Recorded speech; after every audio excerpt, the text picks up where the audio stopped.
Oh my goodness, I'm so excited to be here with the fabulous Samantha Garcia.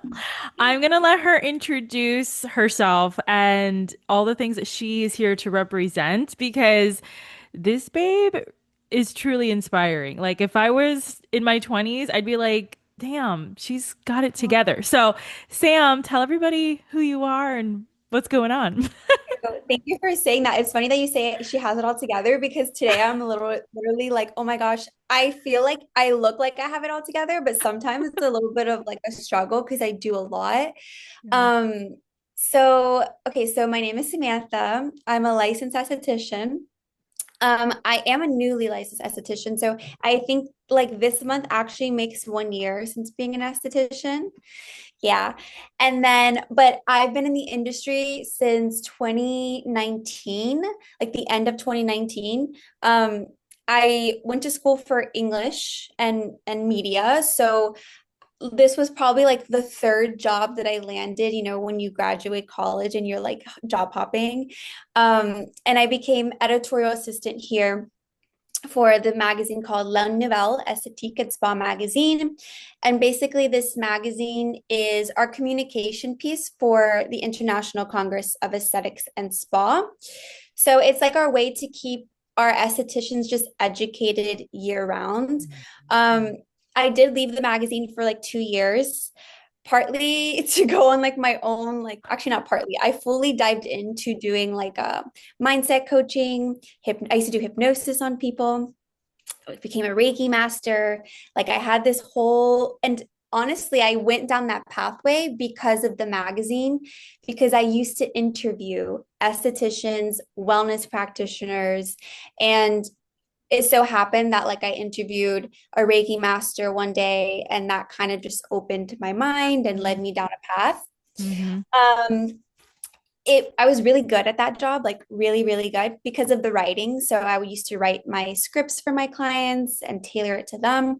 But it wasn't like my calling yet. I think it was just like I was picking up the tools, which as estheticians, I think we do a lot. Like we'll take so many different classes, whether it's becoming like a holistic nutritionist, like getting your certification in that, or Reiki, or just there's so many things you can do. So I think that was just helping me pick up more tools. And then um I yeah, I wasn't making money.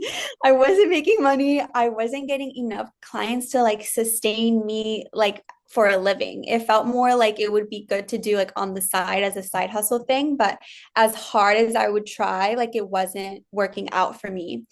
And so before going into aesthetic school, I was what like what other job can I do that I feel like just fits my personality?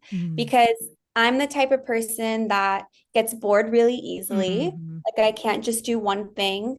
I'm very creative. I need to constantly be learning all the time.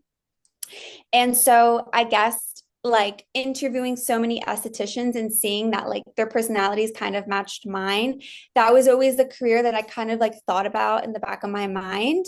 What worried me was the whole like just school aspect because I Mm. was never really good at school and like the science part of it, which is actually really easy once if you really care Yeah. about treating your client, then that stuff comes naturally because you want to get to the bottom of like what's going on with their skin.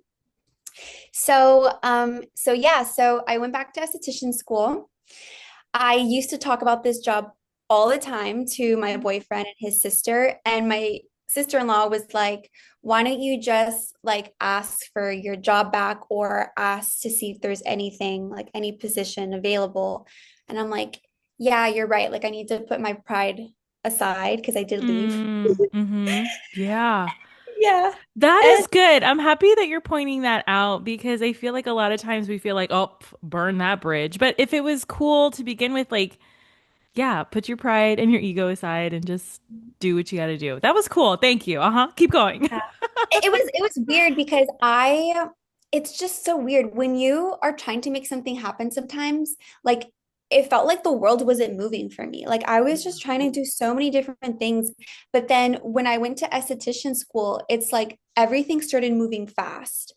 And I feel like that's Mm, like good feedback that like you're on the right path is that um and you may be like, for example, like an esthetician, maybe things aren't happening for you, but it's just that you need to just tweak something or you need to take a specific class or just somehow get on the right path and then things start like aligning for you. mhm. Um, so I reached out. I didn't hear back for 3 months, but I reached out in a way of like, how am I going to provide the business value? Like, I wasn't like, Mm, oh, I want my job back. It's all like about me. Like, I loved right. working here. It was like, okay, I feel like, we're moving more into like, it, obviously, we're already in it, like a very digital Hmm. friendly, like we need to be on like video, we need to just be pushing content out. And I Yeah. felt like just there were certain things that were outdated within the magazine and stuff. So I Yeah. created a presentation and I had my podcast idea and I sent it to my boss and I put like if you want to we can discuss this more like in person basically. And Right. he didn't answer me for 3 months, but then in 3 months, I think it was perfect timing. I was already like, I think I had 2 months left of school and I ended up getting the job back. That is so cool. Yeah.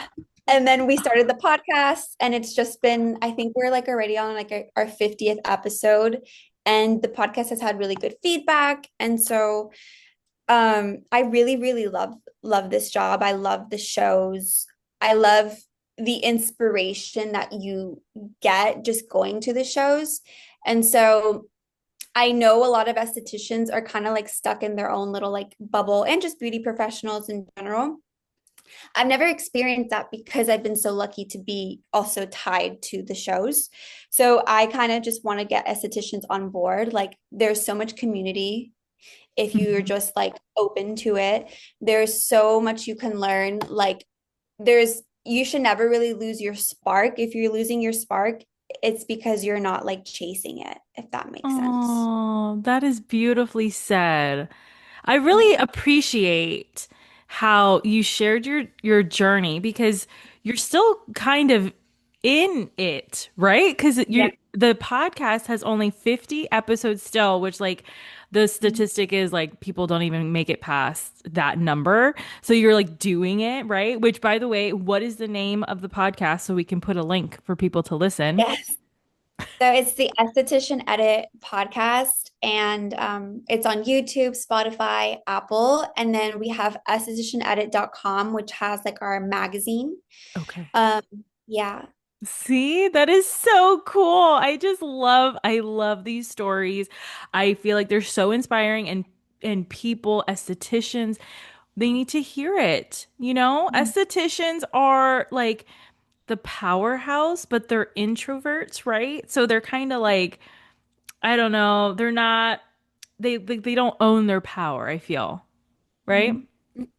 Yeah. Yeah, and I think like if you are an introvert, there's just I feel like this career you can fuse so many different like likes and hobbies into being an esthetician. Like Right. for example, with the whole hypnosis thing, I haven't like fully done it yet, but like I've always considered making meditations for my clients while they're getting facials and like I do have one facial that it's called like the sacred ritual facial and it's like my highest paying one and it does have energy healing in it, but it also has like a little bit of like a hypnotic meditation to just to get them to connect to themselves and their hearts.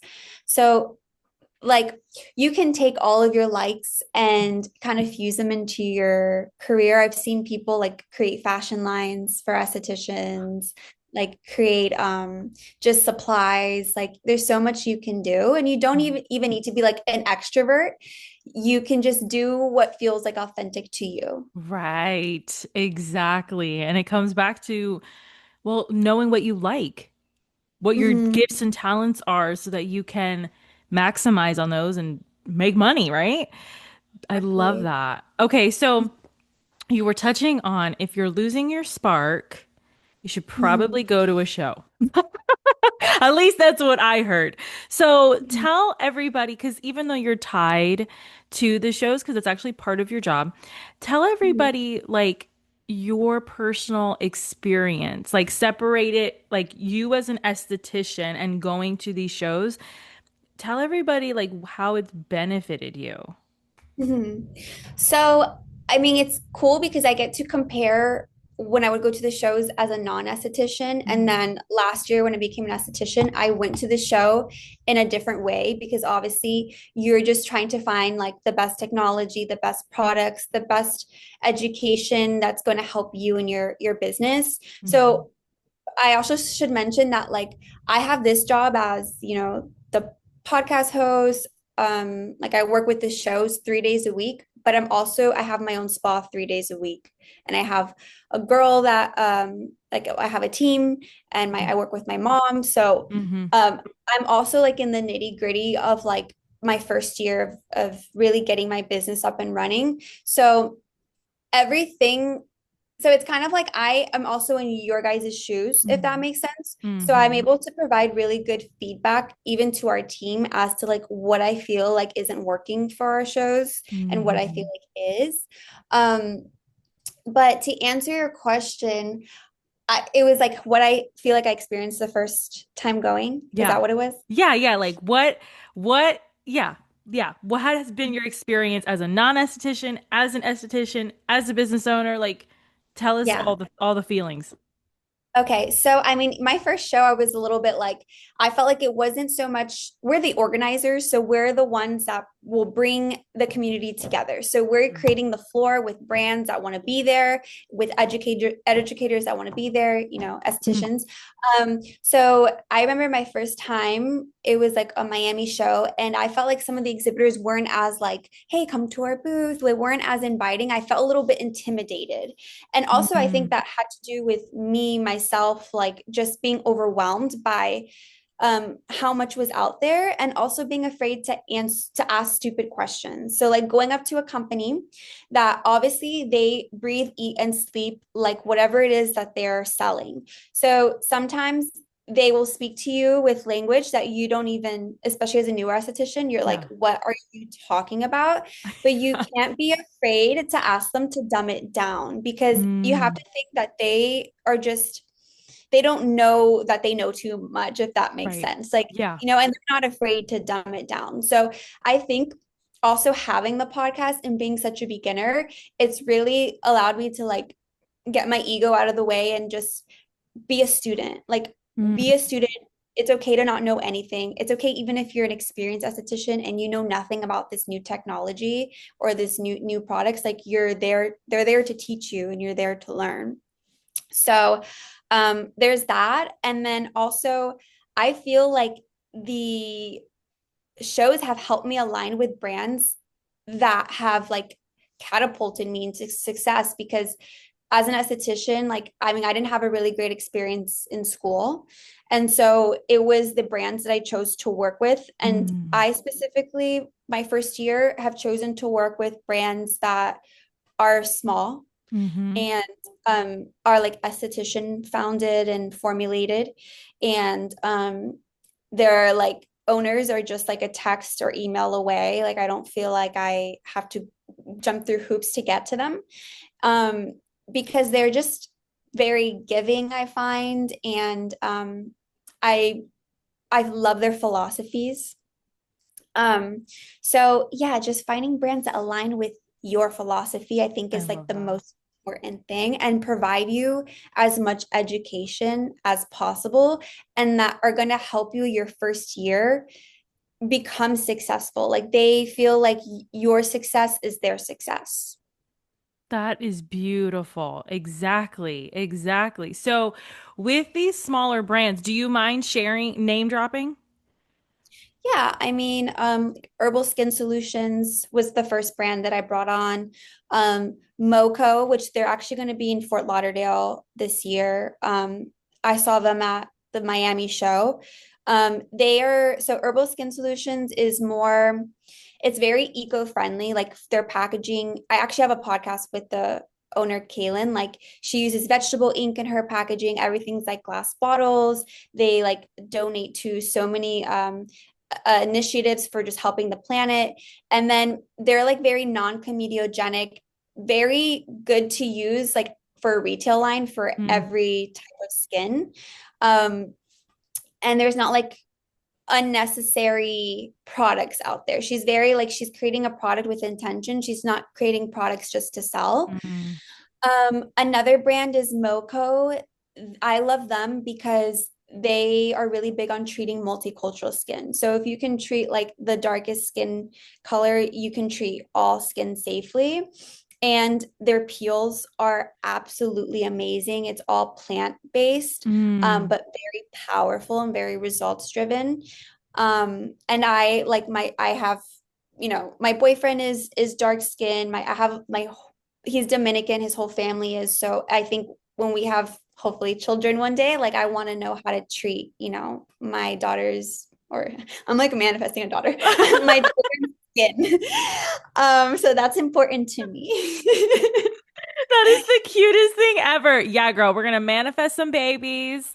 We're gonna Yes. manifest a fabulous ring, like manifesting commitments, okay? Yes, yes, yes. And then Botnia, they came to the Okay. show for the first time this year. I'm really trying to push for more holistic brands to be at the shows. Mm, Um, so they're amazing. We did a podcast with them, and honestly, pretty much a lot of the people I've brought on, I've done podcasts with them, and I've just been really impressed by their formulas and their philosophies. mm, And then the last one is Skin Fitness, and they're also going to be in Fort Lauderdale. It's all about like nutrition for your skin, no like additives, no junk, same way that you would approach food. But mm, I love using their protocols for my clients that are concerned more about like aging and like correcting their, corrective skincare.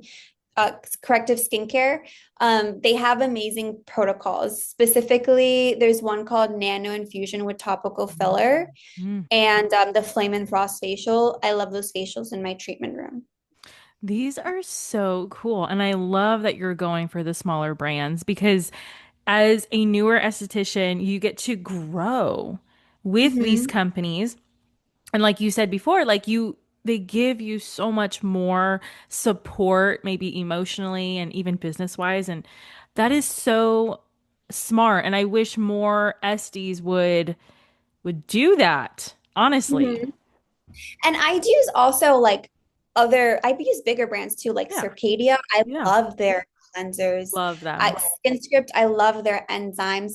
I like to, I mean, we've been getting products sent to here even before I was an esthetician. So I kind of have my favorites from every Sure. brand. Every brand kind of has like their all-star products or all-star treatments. Yeah, so you're mixing your favorites from every line to Mhm. create a custom experience with you in your room. Yeah, Yeah, exactly. I love that. So tell everybody, because I know this happened to me, Mhm. the about the show in Fort Lauderdale and the Uh-huh. history behind it, because I know the letters are very similar to other shows. But tell everybody what makes this particular show so fabulous and so amazing and all the things. So our show is called the International Congress of Aesthetics and Spa. I think what makes our show different is one, we're a really small team. Hmm. So and everyone here really, really genuinely cares about the experience from like the exhibitor standpoint and then also the attendee standpoint. Um, so for me, I'm always looking at like how can we provide the best education for estheticians because I want the best education as well. And Right. then Right, which um, totally works because you are an Estie now. You yeah. are able to think and give what you want. Like you're Mhm. making the show what you want, but because there's so many other estheticians like you, it's working. You Mhm. know? Okay, go ahead. Yeah. And so like a lot of our attendees are solo estheticians. That's like our main target audience. And so I'm always thinking about like, okay, what would make the best like modern esthetician today? And that is like obviously combining like old school modalities with like new technology, right? And just like Mm, being as educated as possible. And then Danny, she's our show director, and she's just always trying to just get just a variety on the floor. So Mhm. every esthetician just feels like represented. So I feel like sometimes just bigger brands, or I think where we do well is like we're not out of touch with the esthetician. We're like constantly in touch with the esthetician, Mhm. and we're not afraid of like feedback and correcting, any like negative feedback that we get or anything like that. Also too, when you come to our shows, like all of the education is included in your ticket. You don't have to pay extra Oh. to go to a specific class, which is nice because we understand that like if you're coming to a show, it's obviously you're investing in wholesale, opening up accounts with new brands. It's an investment that Mhm. you're going to be spending money essentially. So we just want to make it as like accessible for everyone at wherever stage you're at as an esthetician. Yeah, and I okay, so I appreciate that because I have been to some other skin and spa shows, and there's like I get confused if I'm being Mhm. totally real. Like I see the thing and I'm like, oh, okay, that's the price, but then it's actually not the price. It's you got to pay that, and then you add another, and then add another, and I'm like, what is happening? How much is the show? You know Yeah, what I yeah, mean? yeah, yeah. Yeah. So I love that. And then so your initials really would be ICE, Yeah, it's right? it's ice. Yeah, ICES, but people say ice. ICE. Okay, better. I like it. Separate ices too. Yeah. Yeah. Yeah. Okay, so so because you have tell me about the process, right? Like the process of getting these brands to the show, right? I don't think anybody talks about this part ever. So like how does that go? Do you find a brand and you're like, "Hey, I have this show in Fort Lauderdale on this day. You want to come?" Like how does that work? Yeah, I think it's just like us communicating to brands, and then brands also obviously we've been around for a really long time, so they want to be at our shows as well. Like they want to connect with estheticians face to face. Mm, So it's like both, I would okay. say. But we are really strict as to like what brands we allow on the floor, because there are certain brands that they just create a company like right that same maybe a few months ahead of time, and they want to come and they want to like just sell stuff that isn't really like ethical. So we're also very like strict about like who we allow on the floor. We don't like people who are super pushy sales, like slimy, we want it to be very like ethical brands who are really established in the industry, or if they're newer, they are like, established, and they are there for like good reasons and a good purpose. Mm, So that is all Danny. She's our show director, and she mm. like vets everyone that is on the floor. And if there's ever like something that happens one year, they won't be allowed to come back if, so we're very strict with that. We want to make sure that our attendees they come first. I love that. And this show was actually the first skin I believe show. so. I'm not sure. I know I told you that last time, Oh, but okay. I was like, maybe we don't include that because I asked Danny. I think we are though, okay, but so I don't we're have we're the not exact date. 100% sure, but we're pretty top notch. Okay, cool. Okay. Yeah. Okay. Sorry. Yeah. Anyways, so what do you feel is like a secret to success? Okay. And we're gonna this is like a two-parter, right? Secret to success in putting up a skin spa show, but then Mhm. also a secret to success of an esthetician. Mhm. I think the secret success to putting on a successful spa show is, I kind of already like said it, but it's just being in touch with the estheticians Hmm. and what they want. Because a lot of times we can look at the trend, like there's trends happening all the time, and we don't know if they're not going to necessarily stick around, right? So, and if it's going to be like received by estheticians and by the audience. So it's not necessarily, yeah, we should be aware of all the trends happening and see them, and showcase them. But it's more so just always kind of looking at what the esthetician needs Mm. and what they're searching for. When they're opening up a business, what are they most concerned about? Like how do we help them succeed, and align them with like brands that are also going to help them succeed. So I think if we always put the esthetician first, we'll always be a successful show. And then obviously there's so much that goes into it as far as like marketing and really like just getting our show out there. We are regionals. We have regional shows. So the goal is that we're traveling around the country and we're allowing you to come to the show that's closest to you. And there's smaller Hmm. shows than, Hmm. the bigger ones, but it's not overwhelming. It's more intimate. You get to ask more questions. You get to feel like you're just getting more of like um just a good experience. I mean, I've been to so many different shows as well, and it's not even the show's fault sometimes, it's the exhibitors. And Mm. for example, I had one brand that I was like very interested in bringing in their technology, and I went up to them and the lady straight up asked me, like, are you going to buy though? Like, do you plan on buying today? Because if you don't plan on buying, then we're not going to do it. Like, they didn't want to do a demo on me. And I was like, oh, wow. I actually feel like if you would have done a demo on me, maybe I wouldn't have bought in this show, but you never know, to be honest. I was a little bit like, when you're like everything's shiny when you're an esthetician, like I Yeah. could have honestly bought this show or I could have just bought the next one. So she didn't even want to do a demo on me. And I was like, wow, that's sad. Mm. So I forgot what my point with that was. But it's okay because that seems to be a trend. I know like right now everybody's like really hurting for money, Mhm. right? Both clients, brands, like we're all kind of struggling because of the way things are right now in the world. But at least for me personally, and this has seems to be a trend that I keep hearing, is that you have to lose and sometimes Mhm. lose a lot Yeah. before you can start to win. And it's Mhm. so unfortunate that a lot of people are not taking that in. You know what I Mhm. mean? And so No, yeah.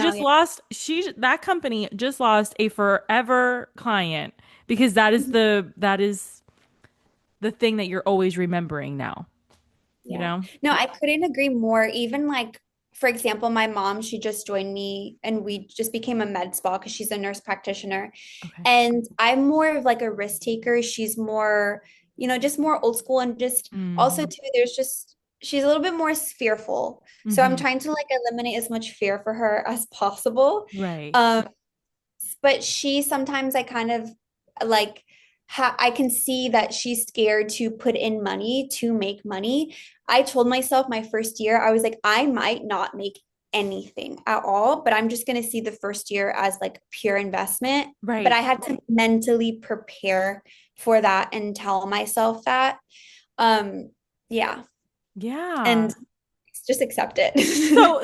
Right. So where do you see yourself in 3 years, in 5 years? um, I don't know.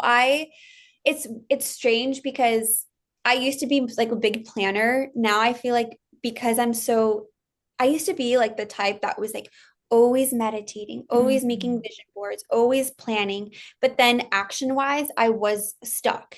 Now I Mm. feel like a little bit of I've gone the other extreme of just action, action, action. And I need to take time also to just reflect and not even plan ahead, but just ask myself of like, am I happy with what I'm doing currently? Mm. Like, I'm saying yes to so many things, but do I want to say yes to this to things that I'm saying yes to? Hmm. Because I have limited time now. Right.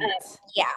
So I guess like I just see myself having more of a balance Okay. and um, you know, trying to figure out because I think that I realized this year associated making more money with working more. And I think that that's like a belief that I want to work through is that I don't have to work more to make more money. I can figure out how to like make more money working less. Hmm. And I think even just with the intention of that, like for example, I have an assistant. She actually started today. That just happened naturally. I didn't have to really ask for it. They were like, hey, we think you need an assistant. Great. Right. I also came across a treatment that is more higher, like pay, there's a higher return. So I'm Right. like, okay, maybe like I work less, do more treatments that cost more. So Hmm. it's like just setting out the intention has kind of opened my eyes that I can make more money by working less. That's beautiful. Work smarter, not harder. Exactly. Yes. All right. So, because you were on both sides, right? Before an Yeah. esthetician and now you are one, what is a lesson that you might have already said it, but what's a lesson that you have learned being in this industry that you wish your mom, who's like a nurse practitioner, that she would learn, that the mailman, that the lawyers, doctors, that you wish that they would just get, but that you've learned in this industry? Um, I feel like there's a lot, but I think that this is truly an abundant industry. Mm, And I don't know if everyone has the same experience, mm, but I do think that like your mindset is everything. So being grateful for what you receiving, even the small things that you do, like just, opening up, even if you don't have clients, but just taking that first step and opening your first suite, or even just getting your first few clients. Like I think celebrating more of our wins because we don't really have anyone above us that's going to celebrate us, right? So as estheticians or just beauty professionals, we really need to like celebrate the milestones, yeah. even if they're small. In the beginning, I know that like I was so grateful. I was in this like flow where I was like everything was happening, happening, happening. And then it kind of stopped and it was just more because I got more into just work. My mindset kind of went away. It's like when things are new, they're very exciting, but when things become normal, it's not as exciting anymore. Right. And so I think you always have to kind of just chase the spark, make things exciting for yourself, Mm-hmm. stay grateful, and just Mm-hmm. that keeps the momentum going. But just always check yourself. Like Yeah. we can go from being super grateful to getting clients to being like, oh my God, I'm overworked. I feel so burnt out. And, obviously that just takes adjusting. Mm-hmm. You have to learn how to adjust to that. Yeah. But I think just staying grateful will attract you so much in this industry. Like this industry is so giving Yeah. and it makes you want to give more to others. I do see sometimes some estheticians that have like a little bit like they feel threatened by other estheticians. Mm-hmm. Um, Mm-hmm. but it's like this is like such an oversaturated industry, but there's literally like a client for everyone. So you can't see it that way. There's no one's your competition at all. And I don't know if it's because I've always interviewed estheticians and been very friendly with them. Um, I did have like an experience like a few months ago where I just wanted a facial from another esthetician Yeah. and she completely like did not want to see me. Like she closed the door and was like, "Oh, I don't do one-time facials." And I was like, "Oh, I'm interested in like actually finding I like people who are going to do my skin like consistently. Like I want to find someone. Right. I don't do a facial on myself." Right. And she just didn't respond to me. And it could have been for a different reason, but I really got the vibe of like she just didn't want me to like go to her for because I was an esthetician. And I was like, dang, like you missed out because I always end up like if I meet an esthetician Ex- and I love her, I put her on the podcast, like I give so much. Yeah. Everyone tells me I'm so giving. It's actually insane. Sometimes like I give too much. I So know that happens. I've noticed that too. But just like in this industry, the beauty industry, like we are givers and we like to serve and like make people feel good, you know? yeah, and I don't know. I know you're like more into like also hair and stuff like that. So I've also heard that those industries are different. Like I've heard that this can just be what I've heard, but like the aesthetics industry is a little bit more friendly and that the hair can be a little more like catty, but I don't Really? know if that's true. So, Yeah. oh my gosh, so like from I don't have my the yeah. Okay, so like from my experience, right? Because I do own a salon and spa too. So I find that like as far as like the giving and whoever's listening and watching, you guys need to make your comments and send your DMs with your opinion. But I feel like they're both very giving, very Mhm, like service oriented. Like I want you to feel and look your best. But I feel like maybe yeah, maybe like the makeup mhm, artists can be really catty. mhm. That's what I've seen. And then hairdressers, they're just like, oh my God. And they're like, bah, all over the place, like super Yeah, loud. And they're like, yeah, let's just have a party all day. And introverts are like, oh, or estheticians are introverts. And they're like, oh my God, please shut up. I want to be alone. Just let me be in the treatment room. yeah. Um, but yeah, I feel like the makeup artists are a little bit cattier than the estheticians. Estheticians just want to make you feel good and be zen, whereas makeup, they're like, I can blend this color better than you. It's like, okay. Yeah. Yeah, and I I don't don't know know. if that's just like our experience looking at, because we could totally be wrong. Like Yeah. it could be just like whoever we're around has that mindset and perspective. Exactly. The same way that I have seen it sometimes like on TikTok and Instagram, like some estheticians, like there's drama and I'm like, whoa, and I don't even like put myself in any of No. that because I'm just like, Yeah. you really, if you find yourself in drama, I really do think sometimes you also have to look at yourself and be like, Yes. why am I attracting this drama? Yes, exactly. Amen. Yeah. Like why? Because maybe you're not like the person causing the drama, but there's something within you that maybe feels like there's always a problem with someone, Mhm. or there's like you have maybe a little victim mentality. You never know what it can be. And I find myself doing that sometimes too. And, even in life when you're just around people that maybe you don't mesh with. Yeah. Um, but yeah, it all goes back to you. Oh, always, always, always. Thank you for sharing that. Exactly. So, what is an insult that you have gotten that's like your favorite insult? It's kind of like your driving force. An insult to me. Yeah. Oh, Whether it's at the show or as an esthetician, like what is that? hard. To be honest, I feel like I've gotten so okay. None of my clients have ever even noticed that I'm a new esthetician because of I'll say these two things and then I'll try and answer your question. Uh-huh. Um, because Okay, because of these two things. One is because I've received so many facials that I've been able to develop a confident touch from the beginning because I have been able to decipher like what I don't like. Uh-huh. So it's the confident touch and then the knowledge from writing so much for about skincare. I Mm-hmm. think that's what's made me like a lot of my clients. I even had one client this year say, this is I've gotten so many facials throughout like so many years. This is the best facial I've ever gotten. And I think it's just because of that. Mm-hmm. I would say like insults, I would think it would go down to more of just like, I'm obviously not good at, I'm not perfect. I'm not really that great with organization, and I'm not really Okay. that, like my weak points are more of like, I guess the stuff I don't want to do is like the business side of things, Mm. the administrative tasks.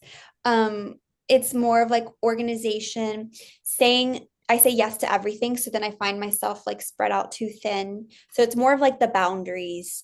Okay. And that has also like that leads also sometimes to like you canceling or just you getting sick and not being Mm-hmm. able to show up and things like that. So I would say that is like something that I feel like I am working on, is like my communication skills, that sort of stuff, because I also sometimes feel like it's easier if I just do things myself, so I don't really Mm-hmm. communicate with other people because I'm like, Right.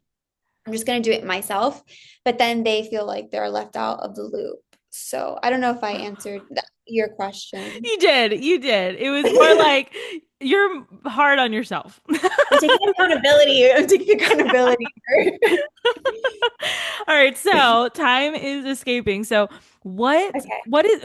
how can people get in contact with you to get a facial Mhm. with you? Like where are you located? What's the So, name of your spa? Like Yeah, so I'm located in Pembroke Pines, Florida, and the name of my spa is called Serenity Skin and Wellness. We just expanded to the wellness aspect of it. So my mom does injectables, she does IV therapy, she does like weight loss programs. I specialize in like buccal massage, sculpting, facials. And then I have my team member, Kelly, that is just more of like the dermaplaning, the microneedling, that sort of thing. So we have like a fusion of like the holistic, but also like the more advanced treatments. Mhm. Um, and yeah. I love it. Okay, so everybody go. We're going to have her links in the show notes. So make sure you follow Mhm. her on Instagram, book your appointments, get your tickets for the shows. So what is a question that I did not ask you that you wish I would have, and how would you have answered? Um, I feel like just like if any esthetician's feeling like uninspired or any beauty professionals feeling uninspired, like really just surround yourself with community, like find your tribe, find your Estie besties. um if you feel like you're in like a negative rut, get out of like your if you're in a negative environment, try and get out of it as much as possible. I don't know why that just like came to me, but That's just okay. That's cool. yeah, That's just important. yeah, change up your environment, even if it's like you need to go to like a park and do some like journaling, because sometimes your environment is your home too. Um, and that is how things are going to start to like change for you, is you changing your mindset first Mm, and you just protecting your peace and feeling good. That will start to just like show up in your life and everything will, go to the shows also, like go to the shows. Um, because you'll be around that. That's like the perfect environment to be in. hmm I love it. Oh my goodness, Sam. Thank you for coming on the Beauty Pro podcast. I'm so You. excited for everybody to hear and watch this episode and definitely get your tickets to Oh, ICE. yes. Yes, to Fort Lauderdale. So our Fort Lauderdale show is October, oh my gosh, I think it's October 19th and 20th. It's Okay. a Sunday and a Monday. And there's so many great topics. Like there's a lot of motivational speakers also. The conferences are more motivational and inspirational. And Mm, these estheticians are very honest. They want to help you. So they're not going to gatekeep. They literally I give you love thousands that. of dollars worth of education in their conferences. And then the branded workshops are more like how are you going to use the product in the treatment room, more like ingredient knowledge, that Mm, sort of thing. yeah. But yeah, come to the show. Love it. All right, you guys, you heard it here. Make sure you get your tickets. Go to Fort Lauderdale. I mean, you're in Fort Lauderdale. Like, Yeah. hello. Anyway, thank you so much, Sam, Thank and I you. will talk to you guys next time. Thank you.